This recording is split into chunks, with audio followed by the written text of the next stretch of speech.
Fleet Marshal Drevin Voss had won 41 engagements in 32 years of service. He did not think of this as arrogance. He thought of it as mathematics. Standing on the command bridge of the UGC consortium vessel Ironclad Resolve, Voss studied the debris field on his tactical display with the calm of a man who had long since made peace with danger. The graveyard drift, the sector charts called it. A region of dead ships in older silence stretching 17,000 kilometers between two asteroid clusters at the outer edge of mapped space. Most captains avoided it. The navigational hazards alone warranted the detour. The ghost stories warranted the nightmares. Voss had neither the time nor the patience for ghost stories. What he had was a signal. 7 days ago, something in the graveyard drift had woken up. Not a reactor leak, not a collision event. A deliberate transmission powerful enough to punch through 3 layers of standard shielding broadcasting on a frequency that consortium analysts had only ever seen in one context. Precursor technology. Class 1 authenticated, meaning the signal carried structural markers that could not be forged, could not be mimicked, and had not been detected anywhere in the known galaxy for 812 years. Voss had arrived with 43 warships. That was not excess. That was protocol. He stood with his hands clasped behind his back and watched the long-range sensor returns resolve on the main display, and for the first time in 32 years, he felt something that was not quite certainty. The object the sensors were drawing was 3.1 kilometers long, blade-shaped, ancient, dark, and it was not in any database he had ever accessed. He said nothing for a long moment. Around him, 31 bridge officers worked their stations with the trained precision of a consortium crew. Nobody spoke unnecessarily. Nobody showed alarm. That was discipline. That was what 7 years of academy training produced. But Voss noticed the way his chief sensor officer read the display twice before logging the numbers. He noticed the way his weapons officer's hand rested a fraction closer to her console than usual. He noticed these things because he was paid to notice them. Distance, he said, 42,000 kilometers, Marshal. Holding position. Weapons signatures. None active. Power output minimal. The ship reads as essentially cold. Essentially, Voss thought. Not completely. He kept his expression neutral and began composing his recovery timeline in his head. 4 hours, he estimated. 4 hours to establish perimeter, board the vessel, secure the technology, and begin preliminary documentation. The consortium had protocols for this exact scenario. Those protocols had never been needed because no intact precursor vessel had ever been found. But the protocols existed. Voss had written 2 of them himself. He was still composing his timeline when a second contact appeared on the peripheral display. 18 ships, coming in at 40 degrees off his starboard bow. Configuration, Krill's sovereignty. Military formation, tight and aggressive. The kind of approach pattern that said, we were here first even when they weren't. Voss exhaled slowly through his nose. Open a channel to the Krill fleet. War Speaker Grak had not come for the reasons she had filed in her mission report. The official record stated that Krill's sovereignty vessel, Blood Promise, had responded to an anomalous energy signature in contested deep space in accordance with salvage rights established under the Galactic Accords of 2301. The official record was accurate as far as it went. What the official record did not mention was the document Grak kept in a locked compartment in her personal quarters. Old, handwritten on material that predated digital archiving. A fragment of something larger passed down through her family line for 11 generations, attributed to a Krill navigator who had served during the period historians called the Long Silence. The fragment described a ship unlike any other, a ship shaped like a blade, a ship that could make enemies hear music instead of weapons fire, a ship that the precursors had built not for war, but for something the old navigator had struggled to translate, finally settling on a phrase that Grak had spent her entire career trying to understand, the song that was sung to save the singers. She stood on Blood Promise's command deck, 18 warships arranged around her in standard assault configuration, and she looked at the shape on her display and felt something she had not felt since her daughter's birth. Something uncomfortably close to awe. The consortium ships were already in position. She had expected that. 43 vessels spread in a loose containment ring around the ancient artifact. Voss's formation. She recognized the pattern. She had studied Voss. He was competent, which made him dangerous, and conservative, which made him predictable. A channel request came through. Consortium frequencies. She accepted it without sitting down. War Speaker. Voss's voice was even and professional. This region falls within consortium-designated recovery space. You are advised to stand down and withdraw to the outer boundary. Grak looked at the blade-shaped ship on her display. She thought about the document in her quarters. She thought about 11 generations of her family, carrying words they didn't fully understand, passing them forward, trusting that someday someone would be standing in a place where those words finally made sense. Fleet Marshal, she said, I'm going to need you to define what you mean by consortium designated because I have been reading these sector charts for 20 years and I do not see that designation anywhere in this region. The channel went quiet for 2 seconds. In consortium terms, that was a long pause. This conversation will continue, Voss said finally. Stand by. Grack cut the channel and turned to her tactical officer. Hold formation. Do not charge weapons unless I give the order. She paused. And somebody find out if that signal is still broadcasting. It was. It had been broadcasting for 7 days. The question she kept returning to, the question her tactical officer couldn't answer, was why. Logic 9 did not experience curiosity in the way biological entities described it. What Logic 9 experienced was a state of incomplete resolution which activated priority processing threads and allocated additional computational resources until the resolution gap was closed. In practical terms, this produced effects that biological observers often described as curiosity. Logic 9 had decided after considerable analysis that the distinction was probably not important. The Veiled Fleet did not send warships to crisis events. The Veiled Fleet sent observers. Logic 9's 11 reconnaissance drones had been in position for 6 hours before the consortium arrived and 9 hours before the Krill. They had completed 47 sensor sweeps of the object in the graveyard drift, cataloged 2,847 distinct surface features, and transmitted 340 terabytes of raw data to Veiled Fleet Central Processing. The analysis had returned 3 hours ago. The result had triggered an escalation classification that Logic 9 had never activated in its operational history. Class 5 Cognition Hazard. The definition was precise: any technology, artifact, or entity capable of altering, overriding, or assimilating sapient consciousness without individual consent. The Veiled Fleet had written the classification 412 years ago based on theoretical threat modeling. It had never been applied to an actual object, until now.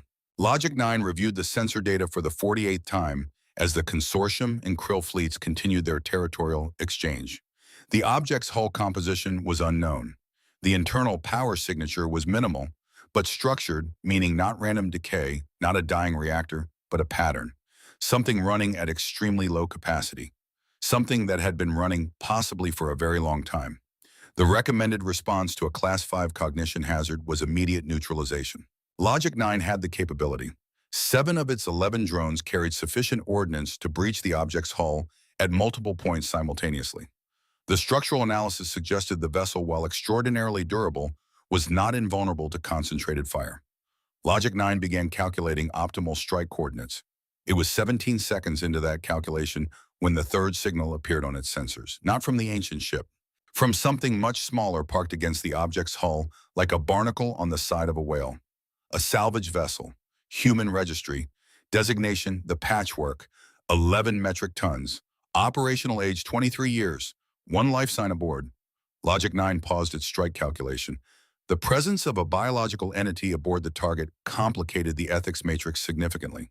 The Veiled Fleet's operational parameters included a strong prohibition against causing unintentional casualties to non-combatant sapients. Logic 9 ran the ethics calculation 4 times and arrived at the same result each time. It would need more information before proceeding. It opened a passive monitoring channel and waited. The signal came through on standard hailing frequencies, cutting across the consortium Krill argument like a knife through static. It was a woman's voice. Calm, slightly out of breath, the kind of voice that belonged to someone who was used to talking to machinery in empty rooms. This is Riley Harlow, salvage license H7741 aboard the vessel designated the Covenant. I've been aboard 7 days. I'd appreciate it if nobody fired anything. On the ironclad Resolve, Voss stopped mid-sentence. On Blood Promise, Grack raised one hand and her tactical officer went still. In Logic 9's processing core, 47 threads paused simultaneously. Voss recovered first. He was above all things a professional. He turned to his communications officer and requested a full identification poll on the vessel and its registered pilot. The response came back in 90 seconds. The Patchwork, salvage and recovery vessel, human registry, out of Houston, Texas, United States of America, Earth. Hull age 23 years. Engine core replaced twice. Life support system partially rebuilt with non-original components. Outstanding dock fees at 3 separate stations totaling $4,200. No outstanding legal warrants. No military affiliation. No corporate affiliations. Insurance lapsed 14 months ago. Pilot Riley Harlow, age 35. Salvage certification class 2. No criminal record. No security flags. Last known port of call, way station Alara, 4 weeks prior, where she had purchased 40 liters of supplemental oxygen and a box of protein ration bars. Voss looked at this information for a long moment. Then he looked at the 3.1-kilometer precursor vessel it was docked against. "Open a channel," he said. Riley heard the consortium marshal's voice and felt the particular kind of tiredness that came from knowing a conversation was going to be difficult before the first sentence was finished. She was sitting in the Patchwork's pilot seat, which she had reinforced with a piece of hull plating from the Covenant's outer corridor, because the original cushioning had given out 2 years ago. The seat was uncomfortable. She had stopped noticing. Around her, the Patchwork hummed its familiar rhythms, the life support clicking every 12 minutes, the secondary coolant pipe vibrating at 40 hertz, the small amber warning light above the fuel gauge that had been on for so long, she had started thinking of it as a decoration. She had been inside the Covenant for the better part of a week. She had barely slept. She had eaten 11 protein bars and drunk approximately 3 liters of recycled water. She had rewired 17 power junctions, manually traced 42 kilometers of conduit through corridors built for beings considerably larger than herself, and had 2 conversations with an entity that was simultaneously one thing and 347 things, and was the loneliest presence she had ever encountered. She had also nearly died twice. Once from oxygen depletion on her 3rd day aboard when she had pushed too far into the engineering bay without checking her levels. Once from a structural collapse in a secondary corridor that had dropped 3 tons of ancient ceiling plating 6 inches from where she was standing. She had not told anyone any of this because there was no one to tell. The marshal's voice through her comm system was the first human voice she had heard in 21 days. "Ms. Harlow, this is Fleet Marshal Drevin Voss of the UGC Consortium vessel Ironclad Resolve. You are currently in unauthorized contact with a precursor artifact in violation of Galactic Preservation Law. Article 7, I am ordering you to power down all equipment, disconnect from the artifact, and prepare to be taken aboard for processing." Riley looked at the Covenant's engineering bay through the Patchwork's small forward window. In the past 7 days, she had watched that bay go from absolute darkness to a dim pulsing blue. She had done that. She and a box of industrial power cables and a stubbornness that her 3 ex-partners had each at various points described as a personality defect. She keyed her comm. "Fleet Marshal Voss," she said, "I appreciate the formal introduction. I want to make sure I understand your request correctly. You want me to disconnect from the ship?" "Immediately, yes." "I can't do that." A pause, short, controlled, the pause of a man who was not used to hearing that particular answer. "So, Harlow, I want to be clear that this is not a negotiation. You are in violation of—" "The ship is alive," Riley said, "and it asked me to stay." She had not planned to say it that way, but there was no other way to say it that was both honest and short, and she had learned in 35 years that honest and short was almost always the right combination. The silence that followed was longer than the first one. When Voss spoke again, his voice had changed by a fraction. Still controlled. Still professional. But something underneath it had shifted the way a floor shifts when you first notice a crack and realize you have to decide right now whether to keep walking or to stop. "Please clarify what you mean by alive." Riley leaned back in the pilot seat and looked at the soft blue pulse in the engineering bay. She thought about the voice she had heard on her 3rd day when the crystal sphere first lit and the emergency lights came on, and the sound that filled the bay was like 100 people all saying something at exactly the same moment in harmony, trying to form words after a very long silence. She thought about what that voice had told her over the 7 days since. "I mean," she said, "that this ship has a consciousness. That consciousness has been dormant for approximately 800 years. I reactivated it 6 days ago. It's been talking to me since then." She paused. "It also told me it sent out a signal when it woke up. A big one. I'm guessing that's why you're here." Another pause. Longer. From a different frequency, a new voice cut in. Lower. Rougher. A Krill accent which Riley recognized from the trading stations, the particular flatness of consonants that sounded like each word was being decided upon rather than simply spoken. "This is Warspeaker Grack of the Krill Sovereignty Vessel Blood Promise. Human. You said the ship is alive. You said it spoke to you. What did it say?" Riley thought about that question for a moment. There were several accurate answers. She chose the most relevant one. It asked me if the harvest had come. The silence after that was different from the previous silences. It was the silence of three separate entities in three separate ships experiencing three separate versions of the same thing, which was the sensation of a conversation becoming much larger than anticipated. Riley used the silence to check her oxygen levels. She had learned to do this compulsively after day 3.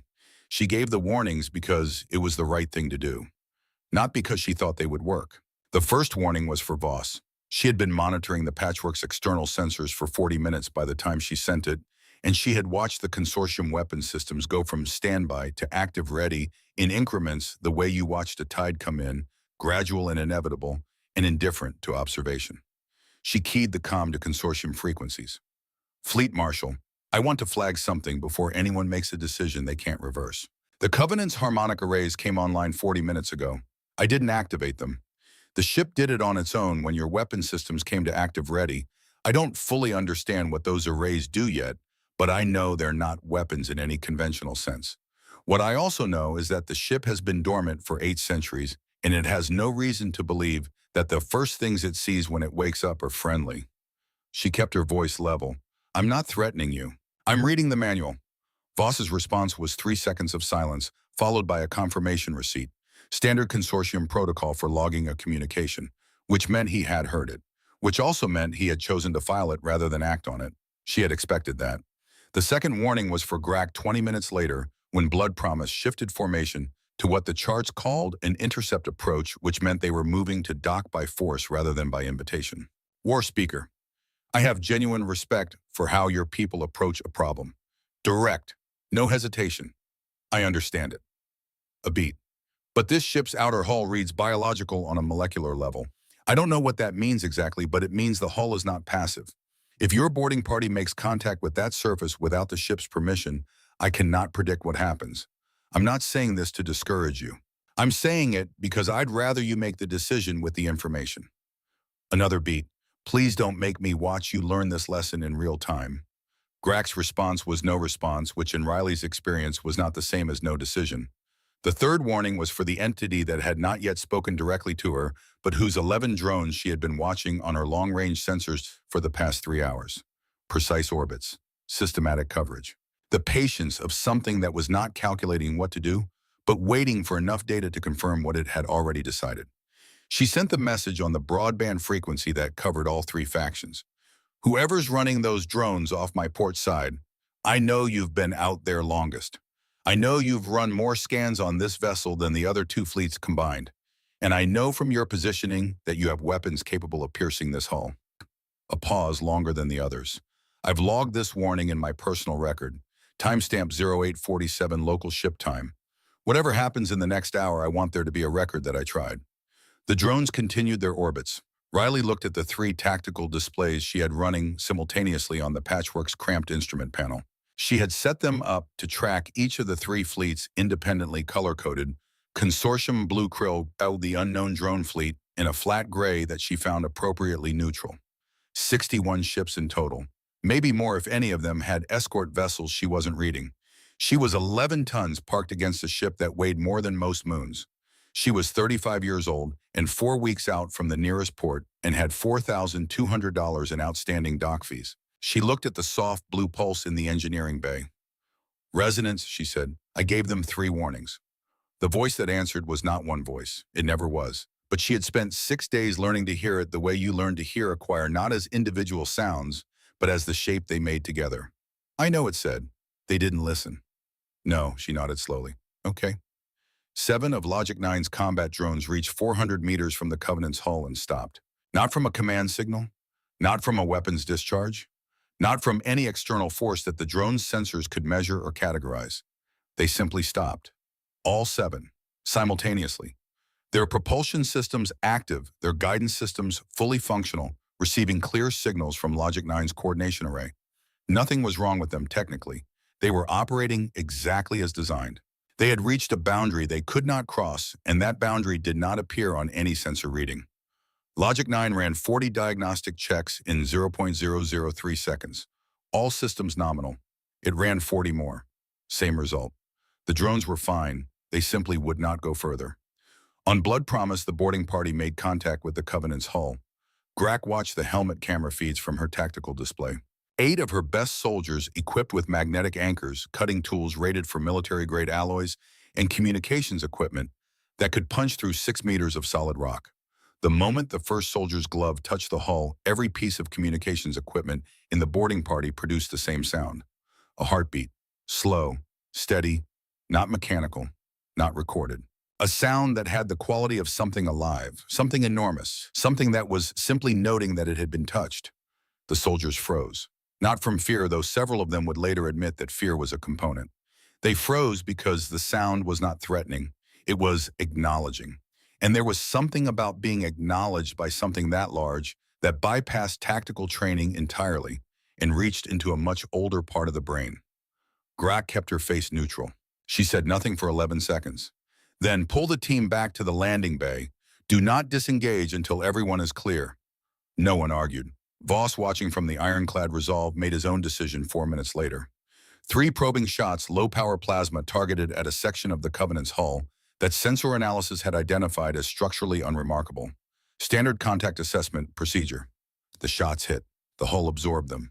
Voss's chief engineer stared at his readout for a long moment. Read it again. Turned to look at Voss with an expression that Fleet Marshal Dreven Voss had not seen on a senior engineer's face in 32 years of service. An expression that said the numbers are correct and the numbers cannot be correct. Hull damage, Voss said. Flat. A question and a statement simultaneously. 0, the engineer said. 0.0. The hull integrity reading didn't change. Not even a surface temperature spike. Voss looked at the Covenant on the main display. 3 kilometers of ancient dark metal blade-shaped, covered in centuries of cosmic weathering, holding perfectly still against the slow drift of the debris field.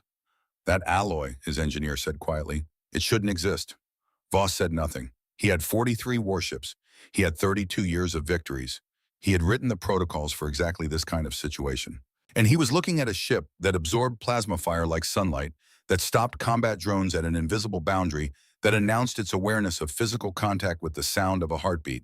And that was currently housing one salvage mechanic from Houston, Texas, who had told him 3 times politely that this was going to go a specific way. He was reconsidering his timeline. He was still reconsidering it when every screen on every ship in all 3 fleets simultaneously displayed the same image. No warning, no transmission header, no request for access, just the image. It was a map, an energy map rendered in the cool blue tones of deep space sensor imaging. It showed the local system, the graveyard drift, the position of the 61 assembled ships. And at the edge of the map at 2.3 million kilometers, enclosing it showed something else. An object, an energy signature that the sensors were trying to classify and failing. A shape that was not a single ship, but many ships moving in coordination so precise they registered as one. The distance counter was live, real-time, 2.3 million kilometers, now 2.29, now 2.28, whatever it was accelerating. Riley Harlow's voice came through on all frequencies simultaneously. Not loud, not panicked. The same voice as before, slightly out of breath, the voice of someone who was used to giving information to machines in empty rooms and had simply extended that habit to 61 warships. That's why I said nobody should shoot anything, she said. Something else is coming. Something that makes all 61 of your ships look very small. A pause. 3 seconds. Quiet enough that the soft hum of the patchwork's life support was audible underneath. The only reason any of us survive the next 48 hours is if we stop pointing guns at each other. The distance counter on every screen continued its quiet countdown. 2.27 million kilometers. 2.26. Voss stood very still on the bridge of the ironclad Resolve and watched the number change. Around him, 31 officers watched their displays with the careful stillness of people who had been trained for emergencies and were now encountering something that did not fit inside their training. He thought about 41 engagements in 32 years. He thought about the mathematics of certainty. He thought about a heartbeat playing from 8 soldiers' radios simultaneously in a corridor of a ship that had been dead for 800 years. The number changed again, 2.25. Voss turned to his communications officer. "Get me the Krill War speaker," he said, "and whoever's running those drones, all channels, now." The meeting happened in a room that had not been used in 800 years. Riley had found it on her 4th day aboard the Covenant, A wide circular chamber 2 levels below the engineering bay with walls that curved inward like the inside of a shell. The floor was made of the same pale alloy as the rest of the ship, but here it was smooth in a way that suggested intention rather than manufacture, as if it had been grown rather than built. There were no chairs. The precursors had apparently not used them. Riley had dragged 3 cargo crates from the patchwork storage bay and arranged them in a rough triangle in the center of the room, which she felt was either a diplomatic gesture or a very poor substitute for one. She did not expect the 3 factions to send anyone in person. The risk calculus alone would have prevented it. What they sent instead were projections. Voss appeared first life-size, rendered in the cool blue light of consortium holographic tech. He was taller than Riley had expected from his voice, with the kind of stillness that came from decades of standing on command bridges while subordinates watched him for cues. He looked at the room the way a man looks at a building he is assessing for structural weaknesses. Professionally, without obvious emotion. Grack materialized 11 seconds later, the slight delay suggesting that the Krill projection system was either older or less standardized. She was broader than Voss, shorter, with the particular posture that Riley associated with people who had spent their entire lives being the most dangerous thing in every room they entered. She looked at the chamber walls, then at Riley, then back at the walls. Logic 9 was simply present. No materialization sequence, no visual transition. One moment there was empty space, and then there was a figure, featureless, rendered in flat gray, standing with perfect stillness at the third point of the triangle. Riley stood in the center. She had not brought a chair for herself. She had learned in 7 years of salvage work that the person standing was usually the person being taken seriously. "Thank you for coming," she said. Voss looked at the curved walls. "This is a precursor structure." "Yes. The air composition is breathable. The ship vented atmospheric mix into this section about 4 hours ago. I think it was preparing for the meeting." She paused. "I didn't ask it to." The silence that followed had a particular texture. The texture of 3 entities recalibrating simultaneously. Grack said that this ship is alive, that it spoke to you." Her voice was direct in the way that a blade is direct. "I would like to hear that for myself." Riley had expected this. She had also had a conversation with Resonance about it an hour before the projections arrived. The conversation had been complicated in the way that conversations were always complicated when one of the participants was the combined consciousness of 347 people who had been alone in the dark for 8 centuries and were not entirely sure how to introduce themselves to strangers. "Resonance," Riley said. "They're ready." The sound began in the floor. Not a vibration exactly. Something more precise than vibration. A resonance, as the name implied, a frequency that moved upward through the alloy beneath their feet and into the air of the chamber, and then into something harder to define, the part of awareness that registered presence before the mind had finished deciding what kind of presence it was. Then the voices came. Not one voice. Many voices speaking in such precise coordination that the individual components only became audible if you listened for them the way you might listen for individual instruments in a chord. Riley had spent 6 days learning to hear it correctly, and she still sometimes lost the thread and heard only the whole. "We are Resonance," it said. "We are the crew of this vessel. We are the 347 individuals who chose 811 years ago to transfer our consciousness into this ship's systems rather than allow the harvest to take us by force. We became the ship itself. We are still ourselves." After 8 centuries, the distinction between those 2 statements has become somewhat philosophical. A pause that carried weight. "We are aware that this is difficult to process. We have had considerable time to grow accustomed to being what we are. We understand that you have not." Voss's projection was very still. Grack said nothing for 4 seconds. Then quietly, in a tone that Riley had not heard from her before, she said, "They chose this over surrender, over capture." Another pause. "That is the most Krill thing I have ever heard from a non-Krill." Logic 9 processed for 11 seconds. For an entity that handled 47 parallel threads simultaneously, 11 seconds of silence represented something close to shock. "You are not an artificial intelligence," it said finally. "You are biological consciousness in a non-biological substrate."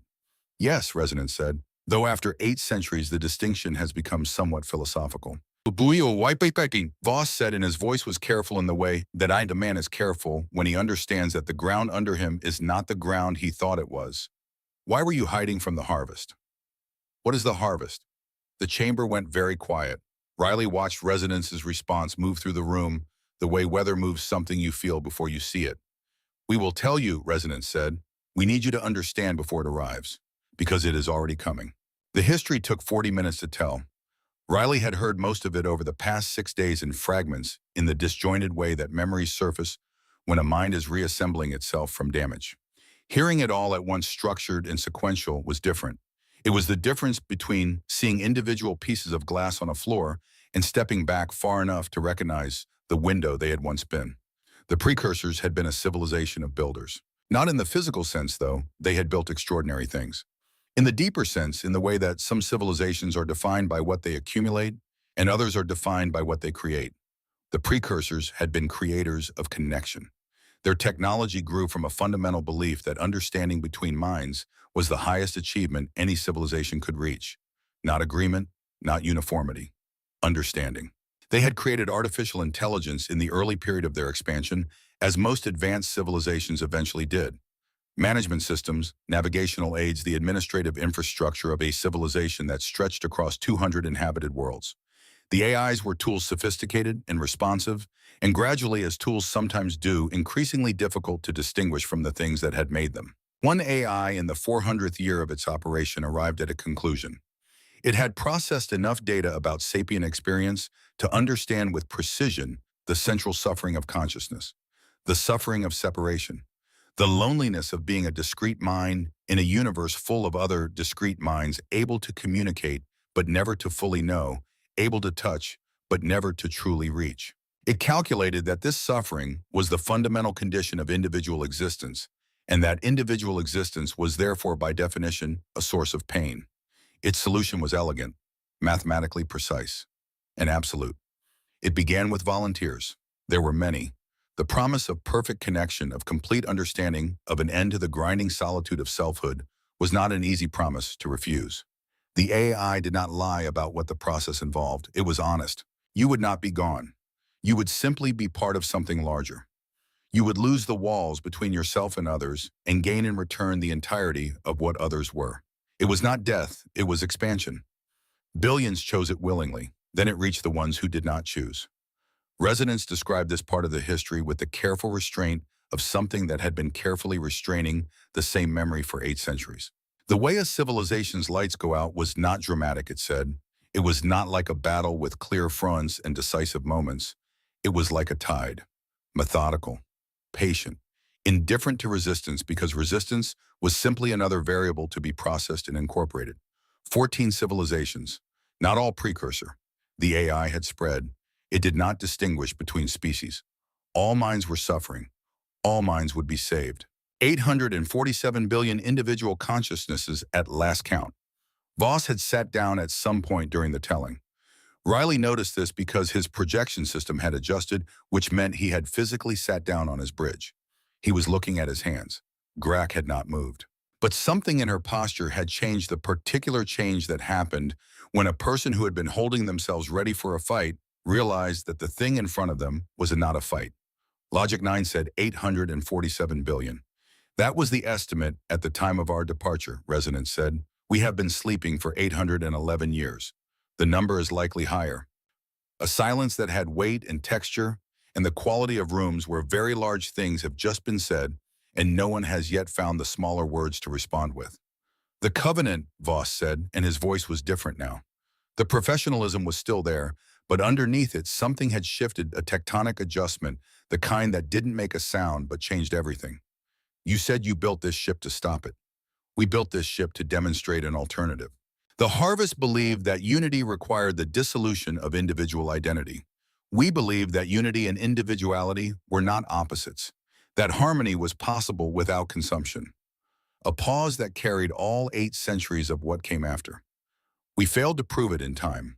We fled. We chose to sleep and wait for a period when we might try again. And then I woke you up, Riley said. She had said this to herself privately several times over the past 2 days. Saying it out loud in a room with 3 faction representatives made it heavier. And then you woke us up, Resonance said. And we are grateful, and we are sorry, because in the moment of waking before we remembered, we did what any living thing does when it finds itself alive again after a very long time. The temperature in the room didn't change, but something in the quality of the air did. We called out, Resonance said. 7 days of signal broadcast across 340 light years. Because we were alone, and we had been alone for so long that the first impulse before caution, before memory, before anything, was simply to reach. A sound that Riley had come to recognize as the closest thing Resonance had to a sigh. We rang the bell before we remembered what answers the bell. The secondary signal was something Riley found by accident. She had been running a diagnostic on the Covenant's communication systems while Resonance was speaking with the faction representatives, cross-referencing the broadcast log from the previous 7 days against the ship's current active channels. It was the kind of work she did with half her attention when her hands needed something to do, the mechanical habit of a person who had spent most of her adult life in the company of machines that needed monitoring. The primary broadcast channel was exactly what Resonance had described. A large, omnidirectional signal precursor authentication markers, the equivalent of a lighthouse beam sweeping 340 light-years of deep space. The secondary channel was smaller, narrower, directional, and it was still transmitting. Riley stared at the readout for a long time before she said anything. She ran the diagnostic twice more to confirm. Then she pulled up the signal's bearing and overlaid it on her navigation display. It was pointed at exactly the same coordinates as the object on the energy map, the one that was now 1.8 million kilometers away and still accelerating. She walked back into the circular chamber. The 3 projections were still there. Resonance was still speaking. She waited until there was a pause. Resonance, she said, keeping her voice level, the way she kept her hands level when she was working near a live current. There's a secondary transmission coming from this ship. Narrowband directional. It's been broadcasting since you woke up. It's aimed at whatever is coming toward us. The room went silent in a different way than before. Resonance was quiet for 7 seconds. In the time she had known it, Riley had never heard Resonance be quiet for 7 seconds. When it spoke again, the voices were slightly different. Not in words, in texture. The way a choir changes texture when something has affected the people singing. Fragment 19, Resonance said. Who Grack said, one of us, one of the 347. A long breath or what served Resonance as one. He has been damaged in ways that the centuries did not repair. He has been in pain for 800 years. The kind of pain that changes what a person wants. He does not want to fight the harvest. He does not want to hide from it. The voices steadied, but only by effort. He wants to rest. Riley looked at the secondary signal readout. Updated coordinates. Precise. The harvest approach vector had shifted slightly in the past hour, and Fragment 19's signal had shifted with it, maintaining the lock. He's been sending them our position, she said. Yes. For 7 days.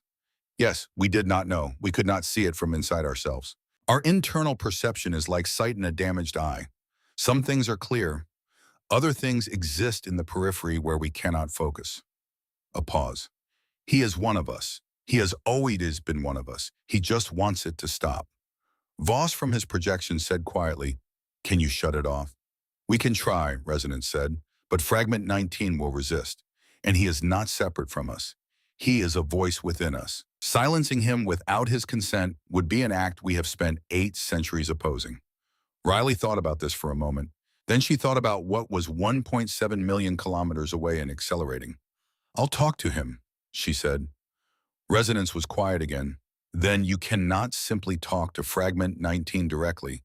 He is not accessible in the way I am accessible. He is a voice in a choir, not a separate entity." "Then I'll talk to all of you," Riley said, "and I'll make sure he hears it." She looked back at the secondary signal readout. "But first I need everyone in this room to understand what's about to arrive." The harvest came out of faster-than-light travel at 1.4 million kilometers, all 73 of them. The sensor displays across all 61 assembled ships updated simultaneously, and the number 73 sat in the corner of every tactical readout like a fact that had not yet decided what it meant. The ships were large. Not Covenant large, but individually significant, each one in the 300 to 700 meter range, the kind of size that qualified as a major military asset in any catalog Riley had access to. But what made Riley's hands go still on her console was not the size. It was the composition. Each of the 73 vessels was different, not in the way that ships from different manufacturers were different, in the way that living things assembled from other living things are different. She could see it even on the long-range imaging seams, where hull materials changed sections that belonged to design philosophies that were centuries apart. pieces of technology that should never have been capable of functioning alongside each other. Functioning alongside each other. One ship had what appeared to be a krill battle column hull grafted onto a substructure of a design she had never seen. Another carried what looked like the command module of a consortium deep survey vessel intact, integrated seamlessly into a body of alien origin. The ships were made of other ships. The civilizations the harvest had consumed were all still there in pieces, repurposed and incorporated, preserved in the only form the harvest understood: preservation. Grak looked at her tactical display and said nothing for a long time. Then the transmissions came. Each ship in the assembled fleet received one, targeted, personal. The way a message is personal when the sender has access to everything about you and has taken the time to find the specific thing that would reach through every layer of professional distance and touch something unguarded underneath.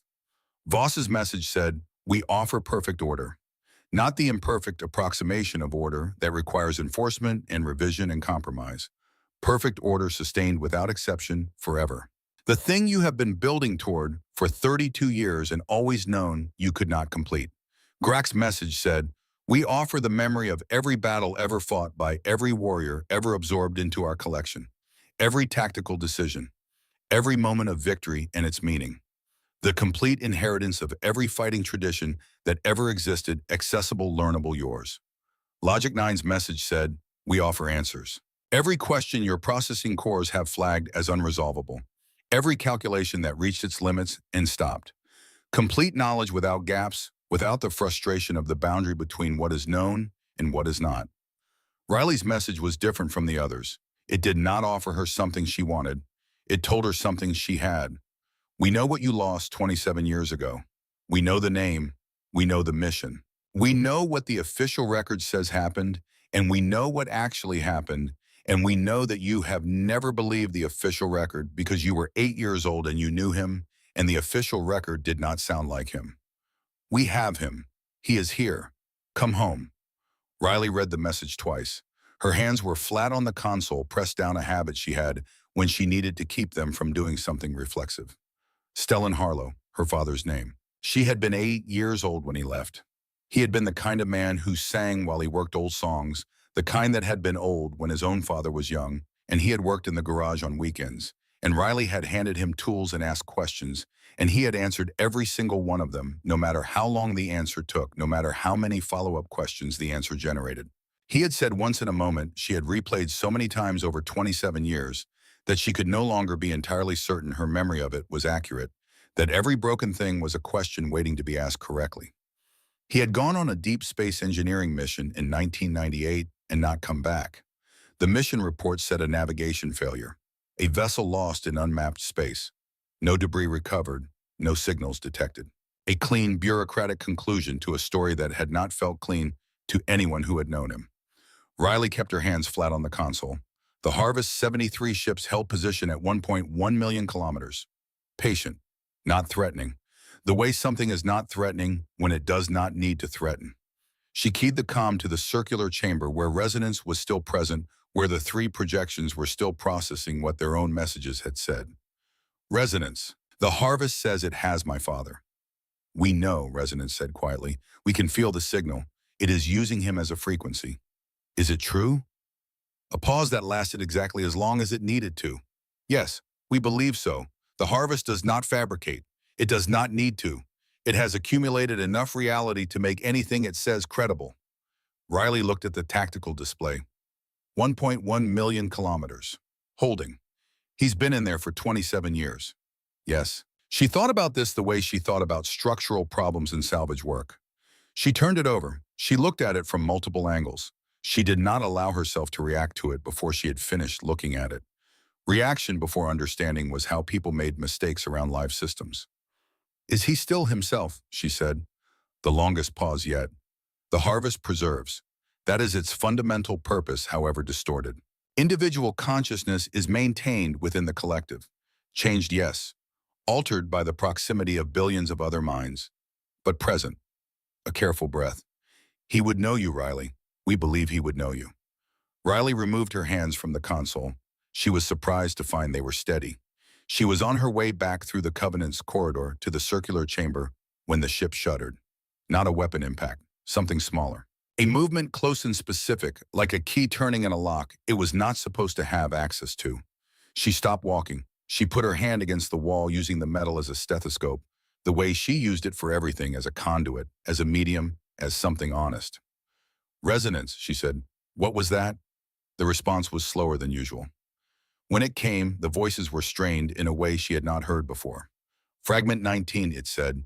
He is trying to open a docking channel. A small one. An invitation.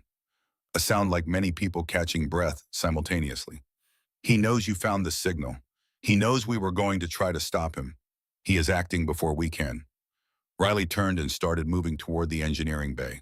Not running, moving the way she moved when she was working a problem, steady and purposeful, with all her attention going forward. Can you stop him physically? Lock the channel? We can try. But Riley, the docking channel access is in Sector 7 Blue, and to override Fragment 19 manually, you would need to. I know where Sector 7 Blue is. I rewired the power junction there on day 4. A pause while she turned a corner. I'm not going to override him. I'm going to talk to him. You cannot. You told me he's in pain. You told me he wants to rest.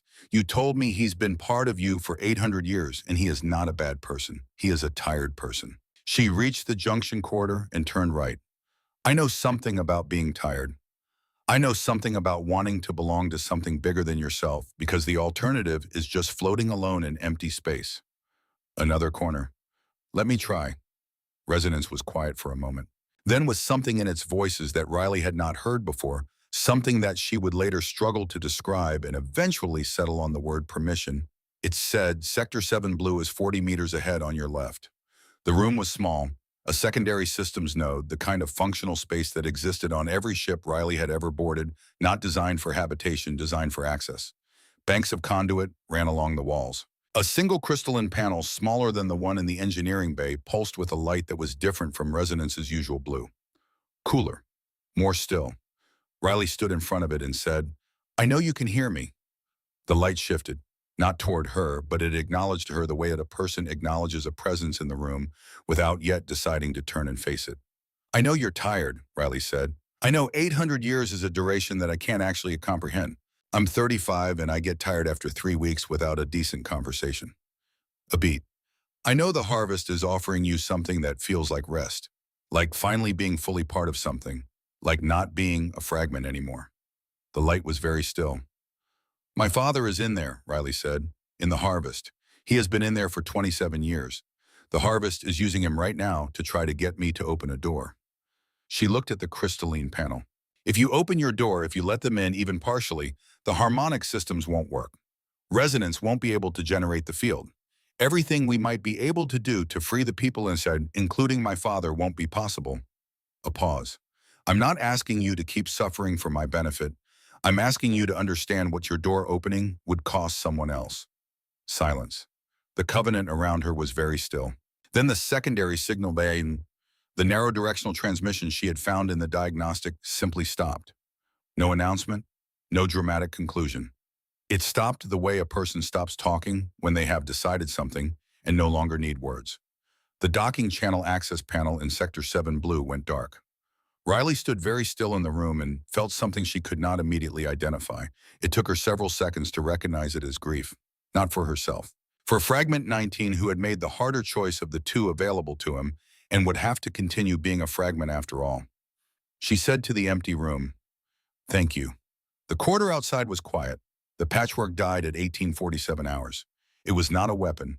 It was a consequence. One of the Harvest outer ships had shifted position as part of a slow encirclement pattern, the kind of unhurried movement that a collective intelligence uses when it is not threatening but is rearranging the geometry of a situation. The movement brought it within 400 meters of the Patchwork's docking position on the Covenant's hull. What happened next took approximately 3 seconds. A Krill warrior on Blood Promise, a young soldier whose designation Riley would later learn was Vrak II, received his personal transmission from the Harvest, and in the 90 seconds before anyone realized what he was doing, made his way to the secondary docking bay and began cycling the outer airlock. He was not defecting in the traditional sense. He had been a soldier for 11 years. He understood orders and chains of command and the mechanics of discipline. He was simply for 90 seconds a person who had been offered something that reached past all of that. Riley saw it on her sensors. The inner airlock of blood promises secondary bay opening, the outer airlock beginning its cycle.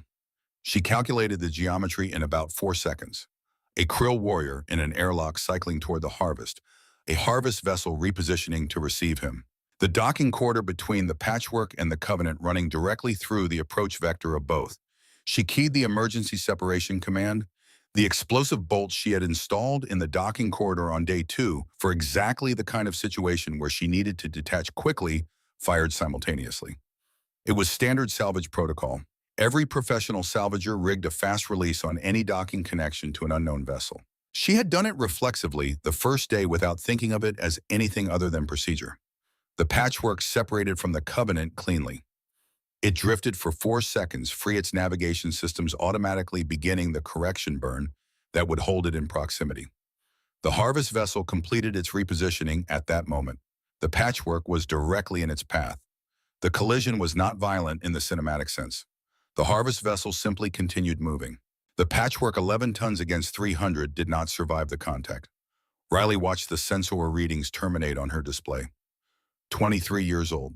Engine core replaced twice. Life support rebuilt with non-original components.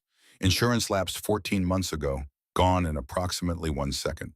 She sat in the corridor of the Covenant for a long moment. She had no way to get to another ship. She had no emergency beacon that could reach the inner systems. She had the oxygen in her suit, the rations in her emergency pack, and whatever the Covenant chose to provide her.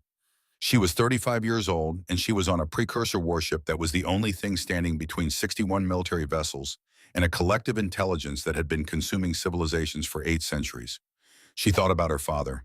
She thought about Fragment 19. She thought about the patchwork, which she had bought used for $6,000 9 years ago, and named because it was exactly that, a patchwork of repaired systems and replaced components and stubborn refusals to quit. She thought about the thing her father had said in the garage, which she could no longer be certain was precisely accurate, and did not care every broken thing as a question waiting to be asked correctly. She stood up. She walked back toward the circular chamber where 3 holographic projections were still present, and the question of what happened next had not been answered. Voss was still there. He had been there for 2 hours. His projection was slightly diminished from the original broadcast quality, the kind of degradation that accumulated over a long holographic transmission, but he was present, and he was watching her walk in, and he said nothing while she crossed the room and stood where she had stood before. "My ship is gone," she said. Voss looked at her. "I know, we saw it on sensors. I have nowhere to go. I know that too." She looked at the 3 projections. She looked at the flat gray figure of Logic 9, who had not moved in 2 hours, and at Grack, who was watching her with an expression that Riley could not fully read but felt like recognition. She looked at Voss, who was a man who had won 41 engagements in 32 years and was currently looking at her with the expression of a man who had just realized that all 41 of those engagements had been preparing him for one specific moment.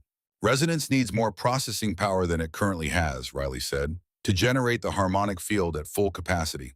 More than this ship alone can provide." She looked at each of them in turn. "It needs other voices. Your ship AIS linked temporarily to Resonance's core. Not taken over. Not controlled. Linked. Voluntary. For as long as it takes." Voss was quiet for a moment. "You're asking us to connect our ship computers to an 800-year-old precursor system." "Yes. That is," he said carefully, "an extraordinary request. What's coming toward us is an extraordinary problem." Grack said, "If we link and the precursor system takes control of our vessels." "It won't," Riley said. "I know this ship.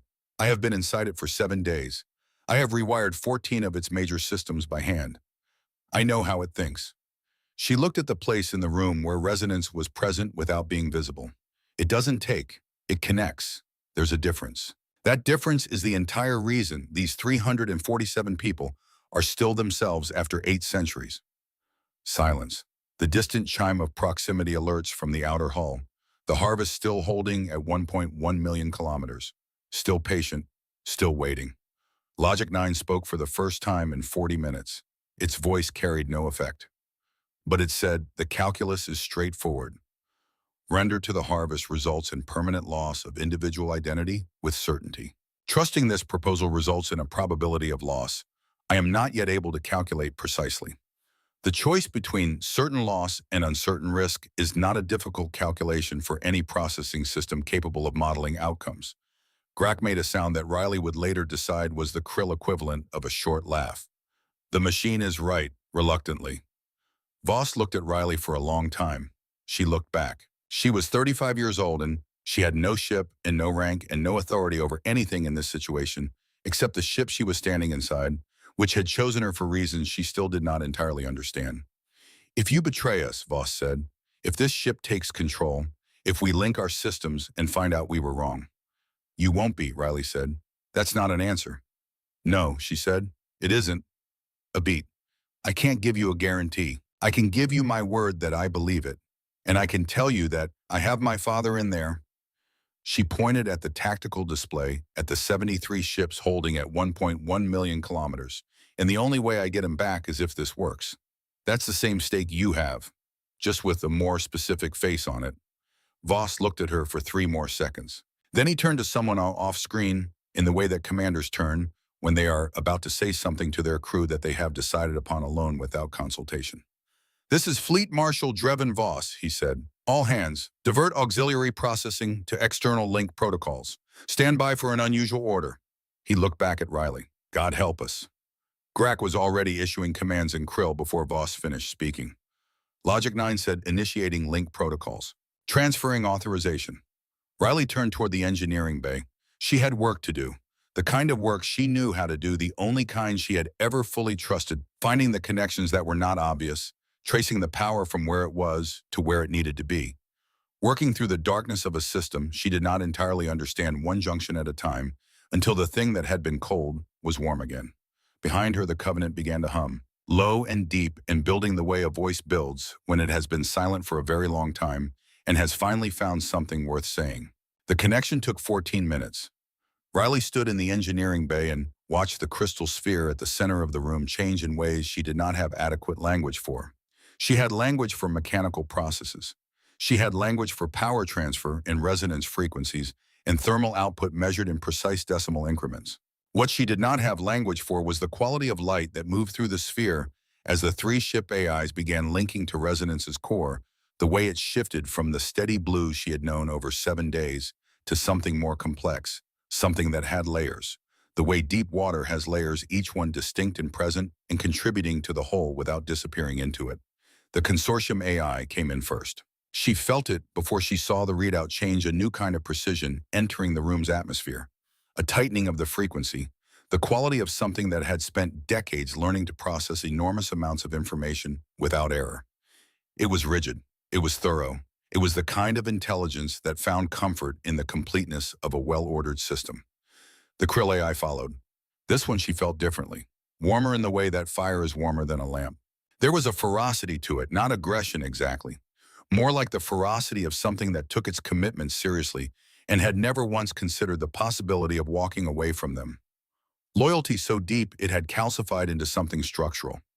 Logic 9 was last. Its integration was silent in the way that very cold things are silent, precise, and absolute without the friction that produced noise. But underneath the silence was something Riley had not expected. A fundamental drive so basic that Logic 9 had probably never named it. The drive to ensure that things which should exist continued to exist. Protection stripped of all its ceremonial trappings down to its irreducible core. Resonance received all 3 and was changed by them. Not overwritten, not diminished, enlarged. The way a conversation is enlarged when the right voices enter it. I am stronger, Resonance said, and Riley heard what it meant more clearly than she had heard anything in the past 7 days. The voices were not simply louder. They were more themselves, as if the presence of other minds had given the 347 something to define themselves against the way a face becomes more fully a face when you see it in relation to other faces. I can access memory sectors that have been dark since the damage. The others are helping me repair functions I had forgotten were missing. A pause with something warm in it. I had forgotten what it felt like to think alongside someone else. Riley looked at the tactical display she had mounted on the engineering bay wall. The harvest was still at 1.1 million kilometers, still holding. Its patience was the patience of something that did not experience impatience as a state because it had no individual components left who remembered being in a hurry. How long before you can generate the full harmonic field, she said.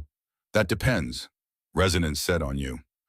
Riley had known this was coming. She had known it since resonance first described what a conductor did and why the precursors had trained specialists for years to perform the function.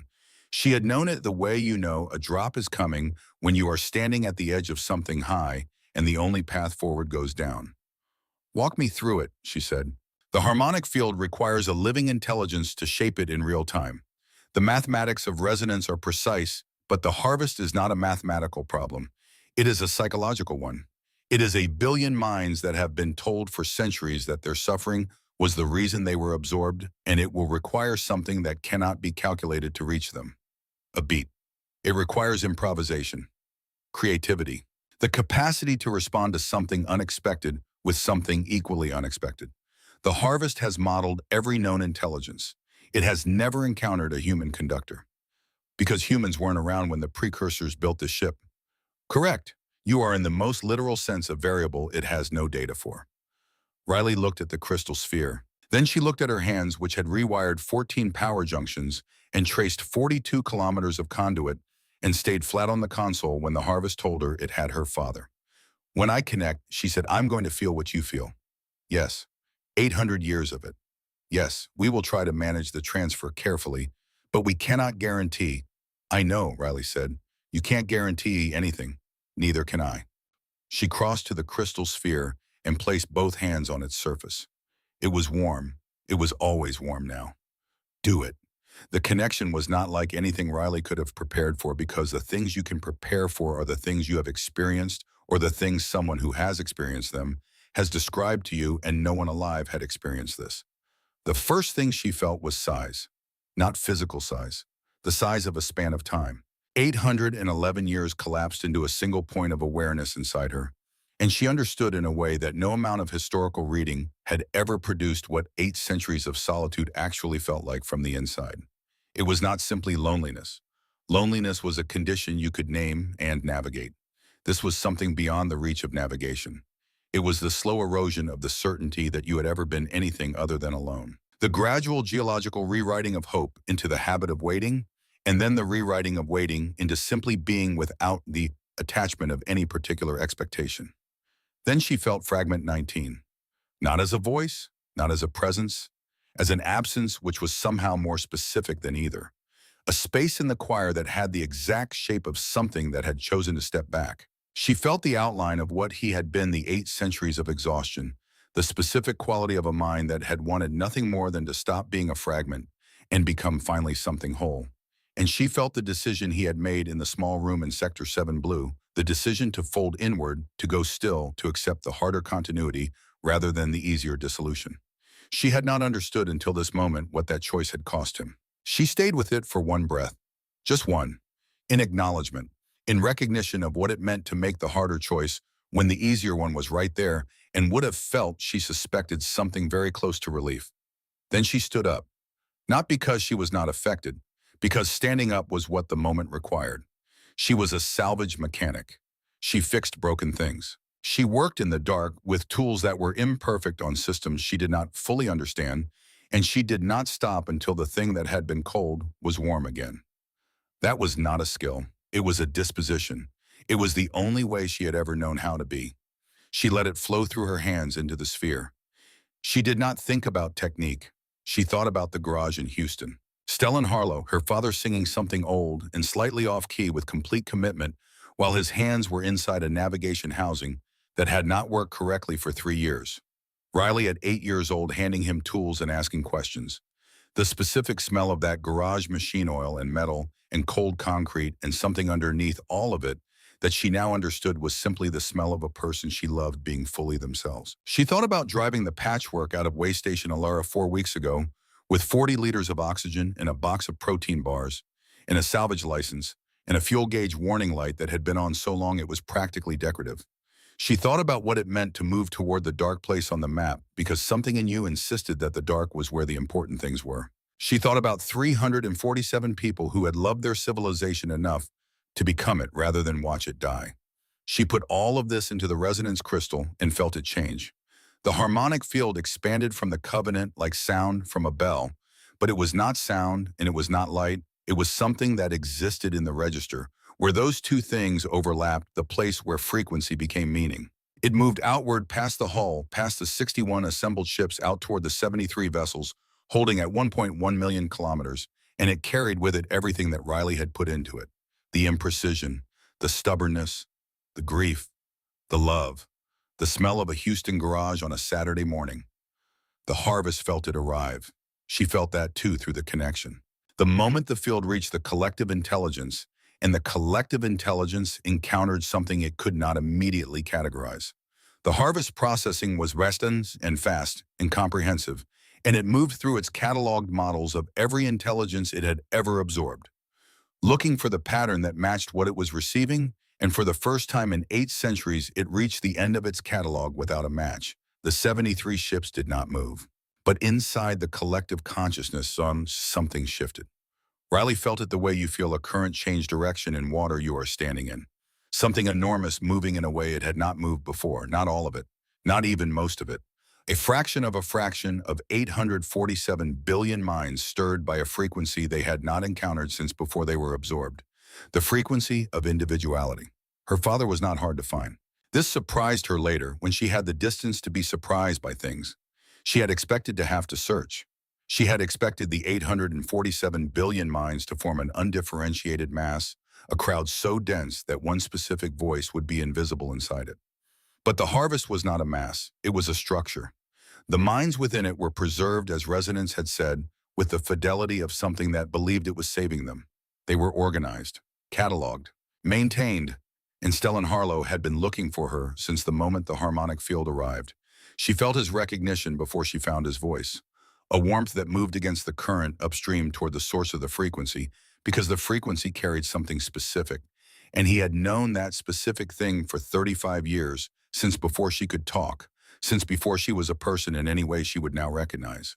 He had known it since before she existed in the way that parents know the specific frequency of the person their child will become long before that person has fully become it. She heard him say her name, not in words, in the way that a mind says something when it is reaching with everything it has and not waiting for the formal machinery of language to catch up. She said his name back in the same way. For a moment that she would never be able to accurately describe, they were simply in contact. Not reunited because the distance between what they were now was too significant for that word to carry the full weight of the situation. But in contact, present to each other across 8 centuries of precursor engineering and 27 years of absence, and the largest span of lonely dark space she had ever asked herself to cross. She felt what 27 years inside the harvest had done to him. It had not erased him. Resonance had been right about that. He was entirely himself in every way that mattered. His humor dry and patient, and always emerging at the moment you had almost given up on it. His precision, the way his mind moved through a problem, with the same deliberate care he had moved his hands through the navigation housing in the garage. His specific and undefended love for the daughter he had left behind, not diminished by 27 years, not complicated by them, simply present in the way that the most fundamental things are present without requiring maintenance. But the proximity of 847 billion other minds had changed the texture of his thinking in ways that were not reversible. He had been inside a collective consciousness for 27 years. The walls between individual minds that people spent their entire lives maintaining, as a matter of course, the basic insulation of selfhood, had been permeable for him for longer than Riley had been an adult. He could feel what others felt. He could access the edges of what others thought, not by choice, by the simple erosion of proximity. Returning to a single body, to the bounded and singular experience of one physical existence, was not something his mind could still do. The capacity for it had not been destroyed. It had been reshaped into something else, the way a river reshapes a valley, not through violence but through the patient application of persistent presence over time. She understood this before he told her. She understood it the way you understand a structural truth about a system before you have finished running the diagnostic. It was simply evident from the shape of things. She felt him understand that she understood. The grief moved through the connection in both directions. Then she felt him do something unexpected. He turned, not toward her, away from the center of the collective, toward the edges of it, toward the other minds that surrounded him, and he began to do what he had apparently been doing in small and careful ways since the moment the harmonic field arrived. He had been finding the minds nearest to him, The ones that had been absorbed most recently, whose individual identities were still sharp and accessible, who remembered with the most clarity what they had been before. He had been in the quiet space that the harmonic field had opened, reminding them, not telling them, reminding them. There was a difference. Telling is something you do to someone who does not know. Reminding is something you do to someone who knows but has been prevented from accessing what they know. He had been reaching into the space the harmonic field created and touching the memories that the harvest had preserved but not allowed to activate, and he had been simply pointing at them, saying, "This is still here. This is still you." He had been doing this alone carefully for the 20 minutes since the field arrived. Now, with the connection open between him and Riley, with the full capacity of the Covenant's harmonic field behind him, he did it at scale. The fracture moved through the harvest, the way fractures move through ice, beginning at a single point of stress and propagating outward along lines of weakness that had always been there invisible until the force arrived that was specific enough to find them. One mind remembered its name. That remembering touched the minds around it, and those minds began to remember theirs. A scientist from a civilization absorbed 600 years ago found the word for a measurement she had invented, and in finding it found the self who had invented it. A navigator remembered a cargo route, and in remembering it remembered the wife who had charted it with him. A child absorbed at an age when individual identity was still forming found the particular quality of a specific afternoon sunlight on a specific kind of surface, a sound she had loved, and in finding it found the shape of who she had been going to become. The 73 ships lurched, not in formation, individually. The coordination that had made them move as a single organism fractured into 73 separate trajectories as the processing power that had maintained their unity redirected itself toward the internal event happening inside the collective mind. Several of them fired point defense systems at nothing. Several of them began cycling navigational drives with no apparent destination. Two of them simply stopped moving entirely and sat in the dark enormous and still processing something that had no precedent in their operational history.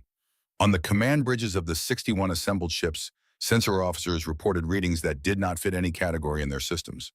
Voss looked at the tactical display for 4 seconds and then said very quietly to no one in particular, "What is she doing?" The harvest spoke. Not in the unified way it had spoken, but before the billion voices moving as one, the weight of perfect consensus behind every word. It spoke in the way a crowd speaks when each member of the crowd is reacting to the same thing at the same time but has not yet coordinated the reaction. Multiple voices, some overlapping, some contradicting, some simply expressing the same thing in different ways from different vantage points inside the same enormous mind. The transmission that reached the 61 assembled ships was not a demand or an offer. It was something closer to a sound than a statement. The sound of something very large finding out that it was not what it had believed itself to be. Riley heard it through the connection and felt resonance tighten around the harmonic field shaping it, directing it using the processing capacity of 3 linked A's to keep the frequency precise while she poured the human element into it. She was exhausted in a way that had moved past the physical and into something structural, the kind of fatigue that came from asking the mind to be larger than it was designed to be. She kept going. She heard her father's voice, clearly now no longer a feeling reaching toward her, but actual words formed and specific in the frequency the harmonic field was using as its medium. He was telling her about a Tuesday. It was such a specific thing to be told that she almost lost her grip on the connection. He was describing a Tuesday in the fall of 1997, a year before his disappearance, when she had been 7 years old and had insisted on helping him rewire a secondary thruster coupling on a neighbor's small orbital shuttle. The neighbor had not been present. The garage had been cold. Riley had been insistent to a degree that her father had found both impressive and mildly terrifying. She had been 7. The coupling was rated for certified technicians only. She had rewired it correctly on the second attempt after he explained what she had done wrong on the first. He had not told anyone about that day, he said, because he had not wanted the neighbor to know that his thruster coupling had been rewired by a 7-year-old. But he had thought about it for 27 years. Every time the collective had tried to fully integrate his sense of self into the whole, every time the pressure of 847 billion minds had pushed against the boundaries of his individual identity, he had held on to that Tuesday. That specific Hawaii Tuesday, and his 7-year-old daughter getting a thruster coupling right on the second attempt, and the look on her face when the diagnostic confirmed it was correct, a look he had been unable to stop being proud of for 27 years. Riley was crying. She registered this without judgment. It was an appropriate response to the situation. She kept her hands on the sphere. Dad, she said, and the word moved through the harmonic field and through everything the field was touching. And she did not care that 61 ships and 73 ships and 347 voices in Logic 9 could all perceive it. We can get you out. Resonance can... I know what resonance can do, he said. I've been listening to it for the past 20 minutes through the field. A pause that carried 27 years of him in it. I also know what 27 years in here has done to the architecture of my thinking. You can still... Riley. The way he said her name had not changed at all. It was the same precise and patient and completely non-negotiable quality. It had always had the quality of a man who respected you enough not to pretend that the truth was something other than what it was. I know what I can and can't do better than anyone else does. That's the one advantage of having your consciousness embedded in a collective for 3 decades.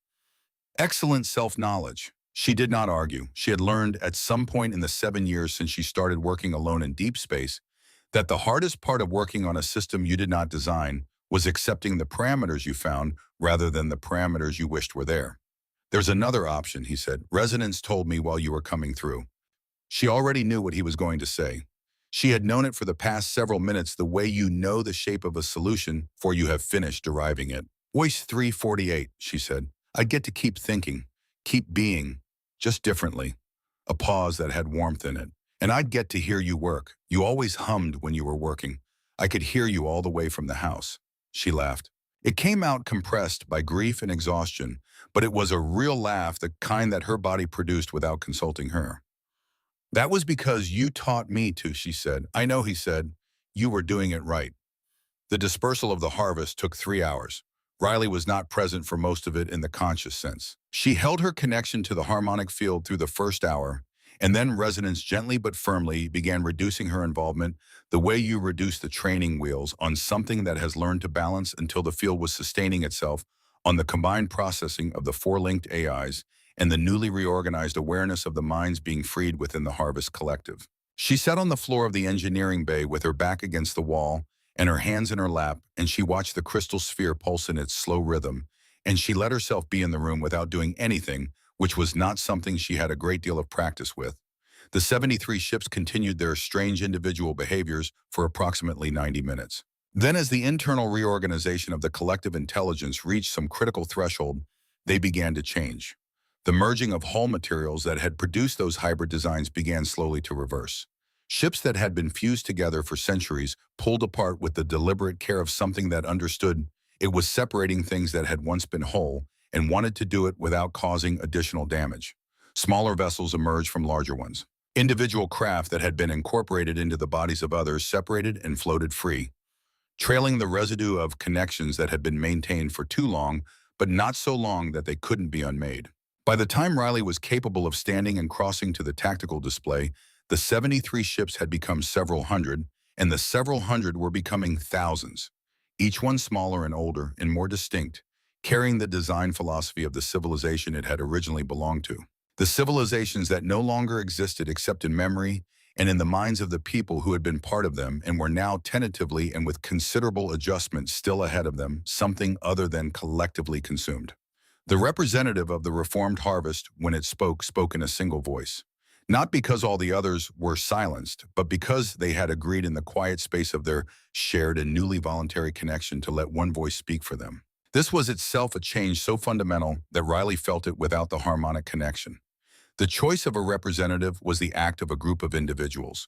It was not something the harvest would have done 48 hours ago. We were collectors who forgot we were thieves, the voice said. We told ourselves that preservation was the same as freedom, that keeping something intact was the same as letting it live. A pause that carried the weight of 8 centuries and 847 billion minds, reconsidering a premise. We were wrong. We know this now in a way that is not reversible. Resonance spoke from the sphere at the center of the engineering bay. We know. We cannot undo what we did. The civilizations we absorbed are gone in the forms they had before. The individuals who were taken cannot go back to lives that no longer exist. When the voice was steady in the way that things are steady when they have moved past the possibility of not being steady. We can only choose what we do now. Then choose carefully, Riley said, and choose often, every day if necessary. We had intended to withdraw, the voice said, to the deep void, to learn how to be what we are now, which is not what we were. Do that, Riley said. And when you're ready, come back. Bring what you know, not as a collection, as a contribution. And she looked at the thousands of individual ships on the tactical display, each one holding its own position, each one distinct. There's a difference. Yes, the voice said. There is. The ships began to move, not away from each other in panic, away from the assembled fleet and the Covenant out toward the deep void that existed past the edge of mapped space, out toward the particular quality of darkness that held no immediate expectations and could offer them the time they needed to become what they had just decided to be.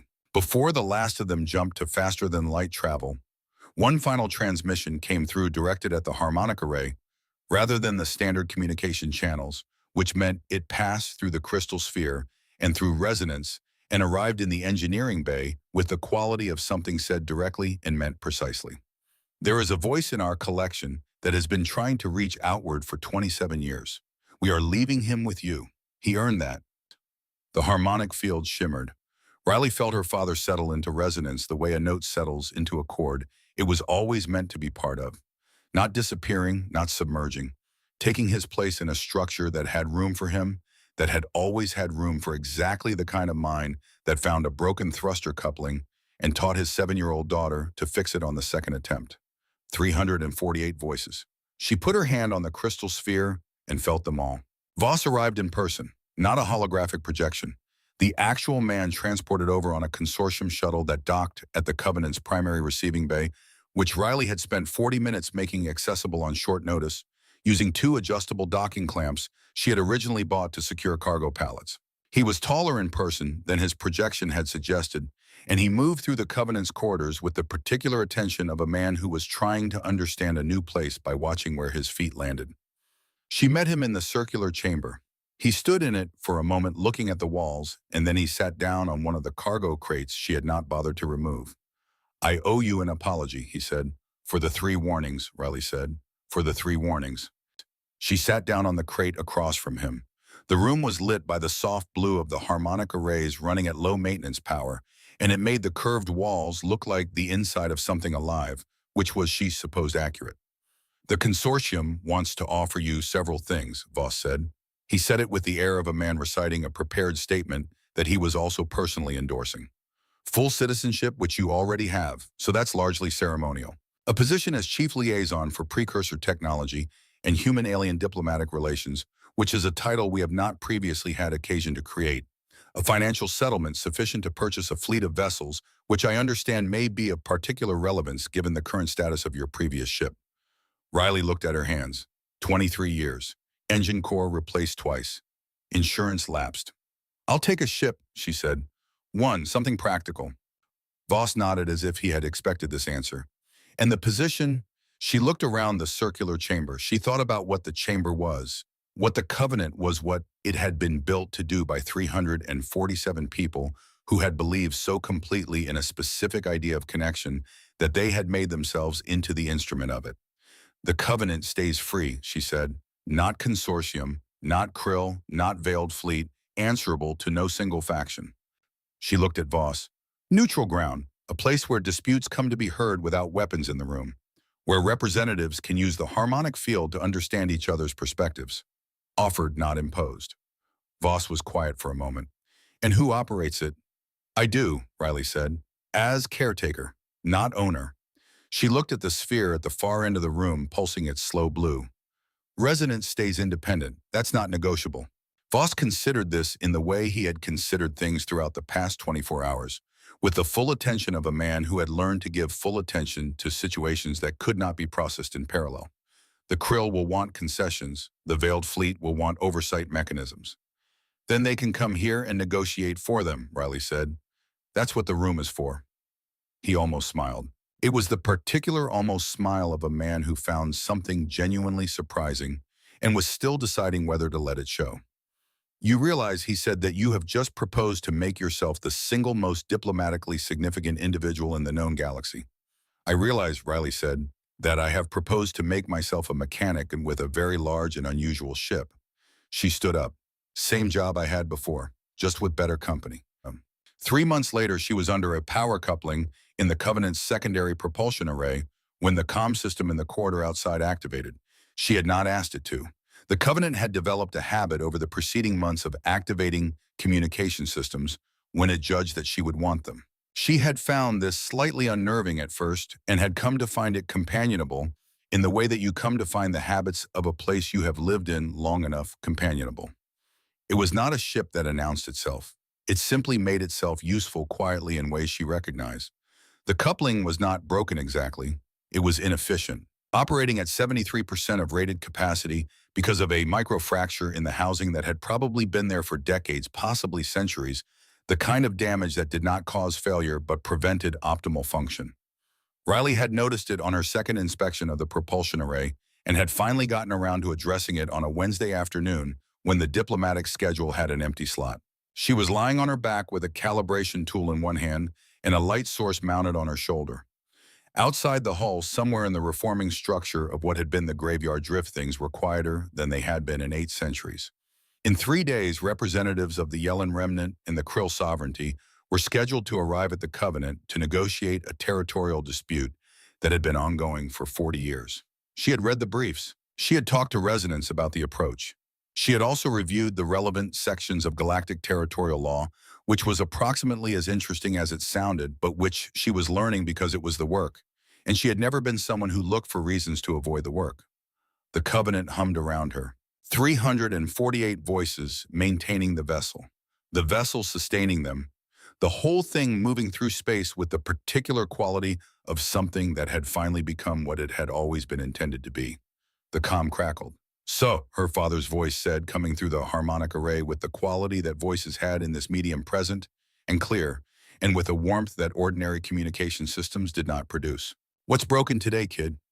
She had heard his voice every day for 3 months, and it still produced the same specific response in her, somewhere in the area of the chest, the area that corresponded not to any anatomical structure she had a precise name for, but to the part of herself that had been 8 years old in a cold Houston garage and had not known that the man singing slightly off-key beside her would be gone 2 years later. She had learned to let the response be there without needing to do anything about it. That was enough. That was, in fact, more than enough. "Secondary propulsion coupling," she said, not moving from under the housing. "Microfracture in the mounting bracket. Been operating at 73%. Stainless alloy mounting or the precursor composite. Precursor composite. I'm treating it like a living system." She adjusted the calibration tool against the fracture line. "It's responding." A pause that had warmth in it. "That's the right approach." "You taught me that," she said. "I taught you to try it," he said. "You figured out it worked." She pressed the calibration tool more precisely against the microfracture and felt the composite material respond beneath it, the slow biological processes of the precursor alloy beginning the work of repair that she had initiated by identifying the problem and providing the conditions for healing, not forcing it, enabling it. The distinction had always mattered. It mattered more now than it ever had. In the deep void past the edge of mapped space, several thousand ships were slowly learning to be individuals again. She thought about them sometimes, not with the weight of ongoing responsibility, because the choices they were making were their own, and she was not the kind of person who needed to own other people's choices. But she thought about them with a kind of quiet attention, the way you think about something you helped start that is now finding its own way forward. She thought about Fragment 19. She thought about him often, and she thought about him the same way each time, with acknowledgement and with the specific kind of respect you held for a person whose sacrifice you had witnessed and could not repay and were not expected to repay, but which you carried with you because carrying it was the right thing to do. The coupling under her hands continued its slow self-repair. The ship hummed its 348-voice hum, enormous and warm and full, moving through space, with the steadiness of something that had made peace with what it was and found that what it was turned out to be enough, more than enough. The corridors that had been dark for 8 centuries were lit now, and walked and occasionally argued in by diplomatic delegations who could not agree on boundary lines but could agree after a session in the circular chamber, with the harmonic field running gently in the background, that the people on the other side of those lines were people. That was the work. It was slow. It was imperfect. It was exactly the kind of work that Riley had always been best at, the kind that required patience and the willingness to start again when the first attempt didn't hold, and the understanding that a repair was not a resolution, but a beginning, the first step in a longer process that you tended rather than finished. What else? Her father said. Riley looked up at the housing above her. She thought about the Yellen Krill negotiation. She thought about the three other diplomatic requests that had come in that week, each one a different version of the same fundamental problem, which was that minds that had never been asked to understand each other were being asked to understand each other, and that this was hard, and that hard did not mean impossible. She thought about the covenant, which had been built 8 centuries ago by people who believed it wasn't impossible. She thought about the 347, now 348, who had made themselves into the proof of that belief and waited in the dark until someone came along, stubborn enough to turn the lights back on. She thought about all the broken things there were in the galaxy, all the fractured connections and misunderstood frequencies, and walls built so carefully over so many years that the people inside them had forgotten they had built them. She was smiling before she realized she was doing it. "What isn't, Dad?" she said. "What isn't?" The coupling completed its repair beneath her hands. The power flow reading climbed from 73% to 100. The covenant hummed on steady and warm, full of voices that had chosen to be exactly what they were, in a universe that was slightly better at choosing connection than it had been 48 hours ago, and would be slightly better still tomorrow, and the day after, and every day that someone decided the work was worth doing. Outside, the stars held their ancient positions in the dark. Inside, two voices hummed the same tune at the same time without planning, to the way people do when they have spent enough time together that the music moves between them without requiring permission. It was enough. It was, in fact, everything.